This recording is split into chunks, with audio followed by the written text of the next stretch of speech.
আসসালামু আলাইকুম গাইস, কেমন আছেন সবাই? আশা করি সবাই ভালো আছেন। এই যে দেখুন, এই দোকান, ছোট্ট একটি দোকান। দোকানের পাশে বসিয়েছে ঝালমুড়ি, ফুচকা, চটপটি এবং আছে বিভিন্ন ধরনের বাংলাদেশি যে খাবারগুলো, বাংলাদেশে যেগুলো ফেমাস সেগুলো এখানে বিক্রি হচ্ছে। আর এই জায়গাটি মালয়েশিয়ার জোহর বারু সিনাইতে। আর এখানে এই জায়গাটিতে অনেক বাংলাদেশে থাকায় এখানে একটা বাংলা পরিবেশ মতো মনে হয়। এই যে দেখুন, এখানে অধিকাংশ দোকান বাঙালি দোকান এবং বাঙালিদেরই এখানে ওঠা বসা বেশি।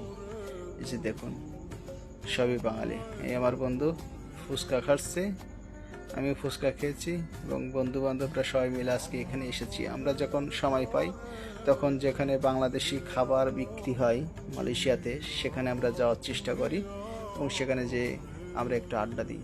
আর এখানে বোটও খেলছে, ক্যারাম বোর্ডও খেলছে দোকানের সামনে। অনেক বাংলাদেশি এখানে আছে, জায়গাটি খুব